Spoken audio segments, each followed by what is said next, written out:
जी हाँ, चलिए आपको बताते हैं कि farmer president Donald Trump Tuesday क्या कुछ कर सकते हैं। फॉर्मर प्रेसिडेंट डोनाल्ड ट्रंप पर क्रिमिनल केस चलेगा। ट्रंप अमेरिका के पहले ऐसे फॉर्मर प्रेसिडेंट होंगे जिन पर क्रिमिनल केस चलाया जाएगा। ट्रंप को इस केस के बारे में जानकारी भी दे दी गई है। उनके लॉयर से कहा गया है कि वो 4 अप्रैल तक मैनहट्टन कोर्ट में ट्रंप का सरेंडर करवा दें। इसके बाद डोनाल्ड ट्रंप पर लगे आरोपों का खुलासा किया जाएगा। अब आपको बता दें कि डोनाल्ड ट्रंप के सरेंडर के बाद आगे क्या होने वाला है। डोनाल्ड ट्रंप के खिलाफ कोर्ट में चार्जिंग डॉक्यूमेंट पेश किए गए हैं।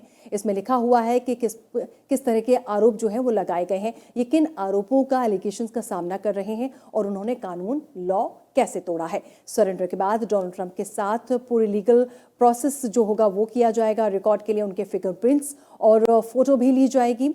आपको बता दें कि फॉर्मर प्रेसिडेंट होने के नाते मैनहट्टन कोर्ट जाने तक हर कदम पर उनके साथ यूएस सीक्रेट सर्विस के हथियारबंद एजेंट्स भी मौजूद रहेंगे। डोनाल्ड ट्रंप के केस का फैसला आने में अभी कई महीने लग सकते हैं। जूरी ने उन पर क्रिमिनल चार्जेस लगाते हुए केस चलाने का फैसला किया है। कमिंग ट्यूसडे को सरेंडर और पेशी के बाद उन पर लगे चार्जेस का खुलासा भी होगा। कोर्ट में पेशी के बाद उन्हें तुरंत इमीडिएट छोड़ा जा सकता है, क्योंकि उन पर ऐसे आरोप लगे हैं जिनमें किसी भी तरह का वायलेंस नहीं है या फिर किसी तरह का शारीरिक नुकसान नहीं उन्होंने पहुंचाया है। लॉ के मुताबिक ऐसे मामलों में प्रोसिक्यूटर एक्यूज को जमानत पर रखने की मांग नहीं कर सकता है।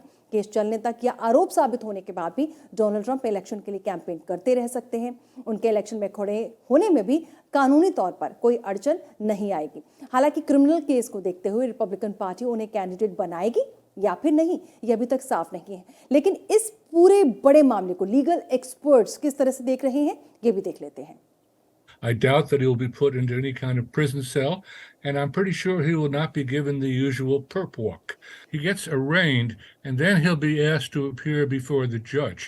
At that point, he will be asked to put in a plea, and presumably he will plead not guilty. Bail is going to be pretty automatic in this case. He's not a threat to flee the country because he's running for president in a series of primaries.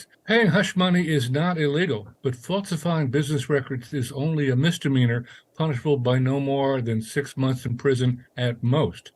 He'll ask the court to schedule the trial someplace in upstate New York in a more typically Republican area. A number of Republican leaders saying this indictment is an outrage. I don't think it's an outrage. I think it's a sideshow. I think the really important indictments will involve January 6th or Georgia.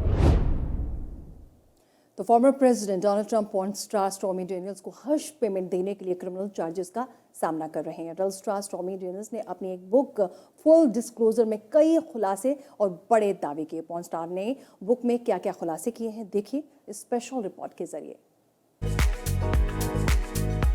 Porn star stormy Daniels ने अपनी book full disclosure में कई खुलासे और बड़े दावे किए, जिसकी वजह से फॉर्मर प्रेसिडेंट डोनाल्ड ट्रंप मुश्किलों में घिर गए। पॉर्न स्टार को पैसे देकर चुप कराने का मामला 2006 का है। तब डोनाल्ड ट्रंप एक रियल एस्टेट कारोबारी थे। पॉर्न स्टार स्टॉर्मी डेनियल्स तब 27 इयर्स ओल्ड थी और डोनाल्ड ट्रंप 60 इयर्स के थे। जुलाई 2006 में एक गोल्फ टूर्नामेंट के दौरान स्टॉर्मी और डोनाल्ड ट्रंप की मुलाकात हुई।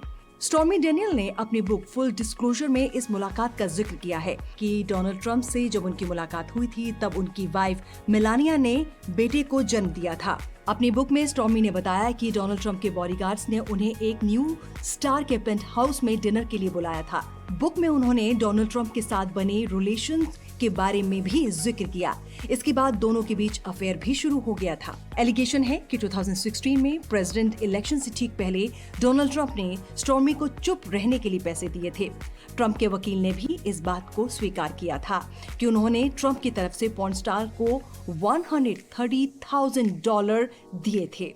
डोनाल्ड ट्रंप की ओर से पॉर्न स्टार को दिए गए पेमेंट का खुलासा जनवरी 2018 में वॉल स्ट्रीट जर्नल ने किया था और इसी के आधार पर डोनाल्ड ट्रंप के खिलाफ क्रिमिनल केस चलाने का फैसला किया गया। Saira Chauhan, NTV America.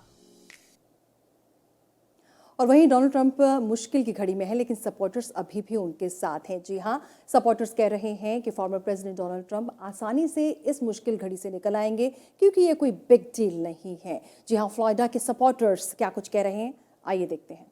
The Democrats and the judicial system are doing him wrong. I mean, it could happen to me, it could happen to you, it could happen to anybody. And I think it's kind of scary, and people need to wake up and see this. I think he's going to get more votes now because people maybe will wake up. Bragg is he's just no good. I mean, that's the kind of people you get in office that's going to bring down this country. I mean, we can't keep having people like that. I mean, over a prostitute, bringing this guy in for paying off a prostitute, big deal. It happens all the time. Congress and senators, they do it. They just haven't been caught. I just think it's stupid. I think it's terrible. I think that Democrats just trying to get Trump not to run again. They're trying to put Trump in a grave and make him not exist. I think it's terrible. I just feel like all they want to do is just see them in handcuffs. तो supporters का साथ है Donald Trump के लिए। Donald Trump ने 2024 के election को final battle बताया था। जी हाँ, डोनाल्ड ट्रंप ने 25 मार्च को टेक्सास के वेको में इलेक्शन रैली की थी। इस दौरान उन्होंने अमेरिका के जस्टिस सिस्टम पर भी जमकर निशाना साधा। अपने इलेक्शन कैंपेन के जरिए अब तक वो करीब $2 मिलियन जुटा चुके हैं। और इससे पहले डोनाल्ड ट्रंप ने 18 मार्च को अपनी अरेस्ट होने की बात कही थी। उन्होंने कहा था कि मैं अरेस्ट हो सकता हूं। जी हां, आपको बता दें कि इंडाइटमेंट के बाद भी डोनाल्ड ट्रंप इलेक्शन से पीछे नहीं हटेंगे। डोनाल्ड ट्रंप 2024 में होने वाले प्रेसिडेंट इलेक्शन के लिए जो तैयारियां हैं उसमें पहले से ही जुटे हुए हैं। आपको बता दें कि पिछले साल इलेक्शन में खड़े होने की वो घोषणा कर चुके हैं। कुछ दिन पहले ही उन्होंने टेक्सास में एक बड़ी रैली की थी, टेक्सास के वेको में। और आपको बता दें कि यहाँ पर उन्होंने इस बात के संकेत दिए थे, इशारा दिया था कि 2024 के इलेक्शन से वो किसी भी कीमत से पीछे नहीं हटेंगे। हालांकि क्रिमिनल केस डोनाल्ड ट्रंप के प्रेसिडेंट बनने में अड़चन पैदा कर सकते हैं। और वहीं Colorado Democratic Party chair Morgan Carroll ने इस मामले में क्या कुछ कहा है, किस तरह से रिएक्शन दिया है, कमेंट किया है, ये देखते हैं। The reason it's such a relief is that the behavior that Donald Trump has done in this case in particular, but others, is frankly things that would have landed many of us regular people in jail a long time ago. तो former president Donald Trump की मुश्किलें कम नहीं हो रही हैं। Donald Trump के ex personal lawyer Michael Cohen Manhattan grand jury के सामने टेस्टिफाई हो चुके हैं। आपको बता दें कि 3 आवर तक उनसे सवाल जवाब किए गए थे, जिसमें उन्होंने डोनाल्ड ट्रंप से जुड़े सभी सवालों के जवाब दिए थे। आपको बता दें कि अब इंडाइटमेंट के बाद माइकल कोहेन का कहना है कि मैं सेफ नहीं हूँ, सुरक्षित नहीं हूँ। Farmer Trump attorney Michael Cohen ने कहा कि मुझे 2016 में इलेक्शन से ठीक पहले चुप रहने के लिए $130,000 दिए गए थे। हालांकि डोनाल्ड ट्रंप ने डैनियल्स के साथ सेक्सुअल रिलेशन के आरोपों को खारिज किया था। उनका कहना है कि ये मामला पॉलिटिक्स है उससे पूरी तरीके से प्रेरित है। अब माइकल कोहेन डोनाल्ड ट्रंप के खिलाफ खुलकर बोल रहे हैं। जी हाँ, माइकल कोहेन लगातार जो है टीवी चैनल्स में जाकर अपनी बात कह रहे हैं। और अब तो उन्होंने ये भी कह दिया है कि लॉ से ऊपर कोई भी नहीं है, डोनाल्ड ट्रंप भी नहीं। और क्या कुछ उन्होंने कहा, आइए देखते हैं। This isn't about vindication. This is about accountability. This is about the adage that no one is above the law. This is also about that whatever laws that sent me to prison should send him to prison. We're all supposed to be looked at in the eyes of the law the same, right? Lady Justice wears the blindfold. It's not supposed to matter, about your race, religion, creed, color, whether you're a former president or not. If you break the law, you have to be held accountable.